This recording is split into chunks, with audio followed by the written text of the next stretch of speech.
Hello everyone, good morning, welcome back to my channel Arpita's blog. কেমন আছো তোমরা সবাই? আশা করছি ভালো আছো আর আমরাও খুব ভালো আছি। আজকে হচ্ছে শনিবার আর এখন সকাল বাজে হচ্ছে 11:15। তো আমাদের কিন্তু খাওয়া দাওয়া হয়ে গেছে। মায়ের আজকে একাদশী ছিল, তো সকালে হয়েছিল লুচি আর সাদা আলুর তরকারি।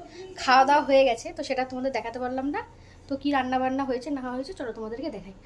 আর আজকের দিনটা সারাটা দিন কি করি না করি সবটাই তোমাদের সাথে শেয়ার করবো। দেখো, প্রত্যেক দিন কিন্তু তোমাদেরকে ওই সকালবেলা স্নান টান করি, তারপরে চলে আসি রান্নাঘরে, রান্নাবান্না এইসব নিয়েই কিন্তু আমার বেশি ব্লগটা দেখায়। কিন্তু আজকে একটু অন্যরকম। আজকে হচ্ছে শনিবার, একাদশী। তো সকালবেলায় দিদিভাই করেছিল হচ্ছে সাদা আলুর তরকারি আর লুচি। সেটা খাওয়া দাওয়া হয়ে গেছে, সেই ভিডিও ক্লিপস আর নেওয়া হয়নি। আর এদিকে রান্নাবান্নাও প্রায় শেষের দিকে। আজকে হয়েছিল চাল কুমড়ো দিয়ে মুগের ডাল, আর হয়েছিল মানে মটর ডালের বড়া ভেজে আলু দিয়ে তরকারি। আর ওইদিকে উচ্ছে, তারপরে হচ্ছে কচু, আর উচ্ছেটা সেদ্ধ দেওয়া হবে, কচু পটল ওইগুলো খাওয়ার আগে দিয়ে ভাজা হবে। তারপরে দেখো এদিকে কিন্তু রেডি হয়ে গেছি। আর আমি আর দিদিভাই এখন যাব হচ্ছে একটু বাইরে। আর বাইরে মানে একটু বাজারেই বলতে পারো। আর প্রচণ্ড না, বাইরে প্রচণ্ড পরিমাণে রোদের তাপ। দুজনাই কিন্তু সানগ্লাস পরে ছাতা নিয়ে বেরিয়ে পড়েছি। আর এই গরমে না খুব একটা বেরোনো হয় না, তো আর তেমনি রোদ তাপ লাগছে, মানে ভীষণ মনে হচ্ছে গরম লাগছে। তো এখান থেকে আমি আর দিদিভাই যাব হচ্ছে বালাজি শাড়ি সেন্টারে। আর যারা রানাঘাটে বাড়ি বা চাকদা আশেপাশে তো জানোই যে বালাজি শাড়ি সেন্টার মানে রানাঘাটে। আর এখানে সমস্ত রকমের জিনিস পাওয়া যায়। তো আর আমাদের বাড়ির থেকে খুবই কাছে। টোটো ভাড়া মানে যার কাছে যেমন পায়, কেউ হয়তো 20 টাকা নেয়, কেউ হয়তো 25 টাকা। যেমন এর আগের দিন আমরা গেছিলাম, তো নিয়েছিল 25 টাকা করে ভাড়া। আজকে আবার নিল হচ্ছে 20 টাকা করে।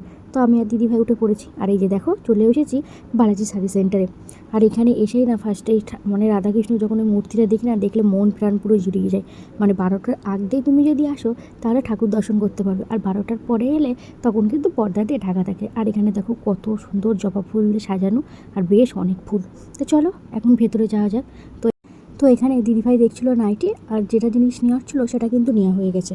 তো কি নিই না নিই সেটা তোমাদের সাথে পরে শেয়ার করবো। আগে না এখানে ভিডিও করতে দিত। কালকে যখন ভিডিও করছিলাম তো তখন বললো যে এখন নাকি ভিডিও করা মানা আছে। তো তাও লুকিয়ে একটু ভিডিও করে নিয়েছি। তারপরে চলে এলাম বাড়ি। আর বাড়িতে আসার সময় দিদিভাই আবার আইসক্রিম কিনেছিল। তো ওই আইসক্রিমগুলো বাড়িতে এসে খাওয়া হচ্ছে। তো আমরা অন্য একটা আইসক্রিম নিচ্ছিলাম, ওই আইসক্রিমটা আর ছিল না বলে এটা নিলাম। এটা চকলেট, তো আর চকলেট দিয়ে ভালো খুব একটা ভালো লাগে না। আমি পরে কী করেছি, ওপরের চকলেটটা পুকুকে দিয়ে দিয়েছিলাম। মানে ছিল ভালো, মানে খুব একটা খেতে ভালো ছিল না। তো তারপরে তো দেখলে আমাদের রান্নাবান্না তো হয়ে গেছে। আর আজকে যেহেতু মায়ের একাদশী, আর মায়ের একাদশীর দিন মা হচ্ছে দুপুরবেলা ডালিয়া খাই নাই শ্যামা খাই। তো আজকে হচ্ছে শ্যামা করব। ওদিকে কড়াইতে সরষের তেল গরম করে ডালটা ভাজতে বসিয়ে ডাল দিয়ে দিয়েছি। আর একটু দিলাম আলু। আজকে আর কোনো সবজি টবজি মা দিতে বারণ করলো। অন্যদিন হয়তো গাজর কুমড়ো এগুলো দিই, তো আজকে বললো আলু দিয়ে করতে। আর এদিকে শ্যামা নিয়ে নিয়েছি। আর অল্প পরিমাণে ছিল, আর যেটুকু ছিল সেটা মায়ের হয়ে যেত, কিন্তু ডালের পরিমাণটা আজকে না একটু কমই রয়েছে। তো চলো একটা ভেতরে দেখলাম যে ফ্রিজে দেখি টমেটো আছে কিনা, দেখলাম ফ্রিজে টমেটো রয়েছে, এই টমেটো দিয়ে দেবো। আর তোমরা এতদিন যারা আমার ব্লগ দেখো তারা তো জানোই, মানে মায়ের যেদিনকে একাদশী সেদিনকে শ্যামা বা ডালিয়া যখন রান্না করি তখন এর মধ্যে কিন্তু একটা টমেটো দিই। আর লাস্টে মা সেটা মেখে মানে লঙ্কা দিয়ে তারপরে চিনি দিয়ে মেখে খেতে ভালোবাসে। বাইরের ওয়েদারটা না একটু চেঞ্জ হয়েছে, বেশ একটু হালকা মেঘলা মেঘলা। আর এই যে দেখো আমাদের গাছে কত আম। চলো তোমাদেরকে একটা কথা বলি, তোমার এর আগের ব্লগে তুমি তো দেখেছিলে যে বলেছিলাম যে আমাদের সামনেই বিবাহবার্ষিক, তো সেটা হবে কি না জানি না। যদি হয় সেটা তোমাদেরকে নিশ্চয়ই জানাবো। তারপরে বরমশাইকে কিন্তু বলার পর বরমশাই রাজি হয়ে গেল। তো বলছিল তোমার ইচ্ছাটা কী বলো, তোমার যেটা ইচ্ছা সেটাই হবে। তা আমি বললাম যে আমার তো একটু বিবাহবার্ষিক করার ইচ্ছা আছে, কারণ আমার জন্মদিন না হয় না। মানে আমার ছোটোবেলা থেকে জন্মদিন করাটা বারণ রয়েছে, কিন্তু প্রত্যেক বছরে মা বলে মানে যেদিনকার জন্মদিন মানে শাশুড়ি বলে ওই পায়েস টায়েস করার জন্য। কিন্তু আমি বলি না, ছোটোবেলা থেকে তো ওটা হয়ে আসেনি, ওই জন্য আমরা করি না। তাই বললাম এটা যেহেতু 5 বছরের বিবাহবার্ষিক, আর প্রত্যেক বছর বিবাহবার্ষিক মানে ঘরে ঘরে আমরাই করি, দিয়ে কেকটা কাটা হয়। তো আগের বছর হয়নি এরকম, মানে খাওয়া দাওয়া হয়েছিল। আর তাই এই বছর বললাম যেহেতু 5 বছর কমপ্লিট হচ্ছে তো চলো একটু ছোটো করে করাই যাক। তাই বলতে বলতে বেশ 30-40টা মতো লোক কিন্তু হয়ে গেছে। কিন্তু আমরাই মানে বাইরের কিন্তু না, বাইরে হয়তো একজন দুজন। আর যে কোনো অনুষ্ঠান করলে কী হয় বলো তো, মানে আমাদের লোকগুলোই কিন্তু, মানে বাইরের লোক কিন্তু আমাদের প্রয়োজন হয় না, মানে আমাদের বাড়ির লোকেই হয়ে যায়। সেটা তোমরা এতদিনে আমার ব্লগ দেখে নিশ্চয়ই বুঝতে পেরেছো। আর যে কোনো একটা অনুষ্ঠান হোক না কেন, সেটা ছোট আর বড়, আমরা কিন্তু সেটাকে প্রচণ্ড পরিমাণে আনন্দ করি। আর আমাদের বাড়িতে যদি বড় ননদ চলে আসে, মানে ওর মানে কথা আর হাসির আওয়াজে মানে পুরো মনে বাড়ি একদম আনন্দে মেতে ওঠে। মানে ও যদি এসে যায় তাহলে ভাববা যে না একটা পুরো অনুষ্ঠান, এরকম একটা ব্যাপার। আর তার মধ্যে ওইদিকে আছে আমাদের ছোটো ননদের ছোটো ছেলে, মানে দুজনা মিলে পুরো বাড়ি মাথায় রাখে। আর পুকুর কথা কী আর বলবো, সেটা তোমরা জানোই।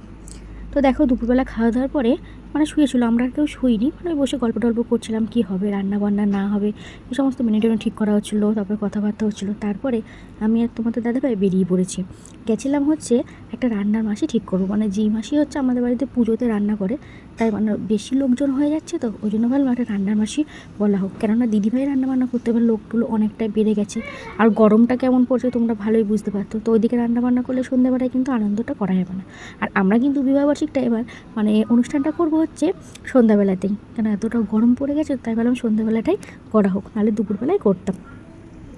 আর এত গরম না, গরমের মধ্যে দেখবে কিছুই কিন্তু ভালো লাগে না।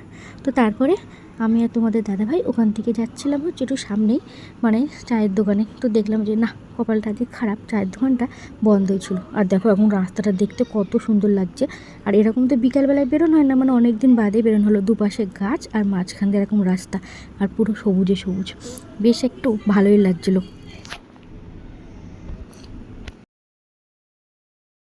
আর এই কৃষ্ণচূড়া ফুল গাছটা দেখো কি সুন্দর, পুরো একদম লাল ফুলে ভরা রয়েছে।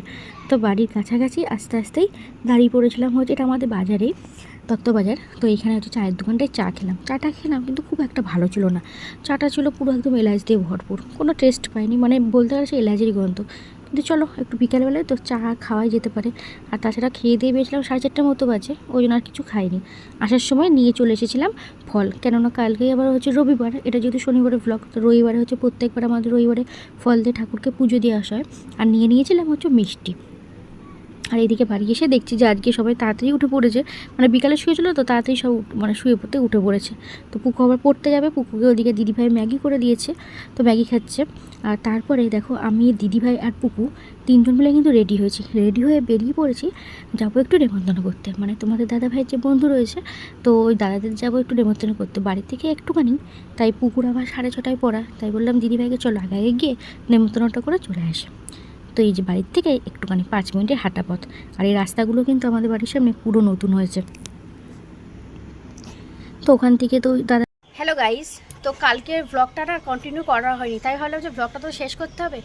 তো কালকে তো দেখেছিলে আমি দিদিভাই সবাই মিলে গেছিলাম হচ্ছে বিকালবেলায়, মানে তোমার দাদাভাইয়ের বন্ধু মানে দাদাভাইদের গেছিলাম নেমন্তন্ন করতে, যেহেতু 5 বছরে আমাদের বিবাহবার্ষিকটা হচ্ছে, মানে ঘরোয়াই বলতে পারো, অল্প কজন লোকজন নিয়ে সেটা তোমরা দেখতেই পারবে।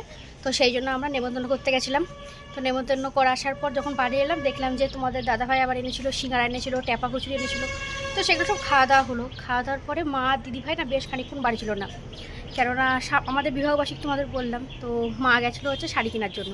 আর আমাদের যখন বিবাহবার্ষিক হয় মানে আমার দিদিভাইয়ের মা তো কিন্তু শাড়ি দেয়, তাই মা প্রথমে বলেছিল যে ঘরে শাড়ি দেবে না, ঘরে রাখার জিনিস দেবে।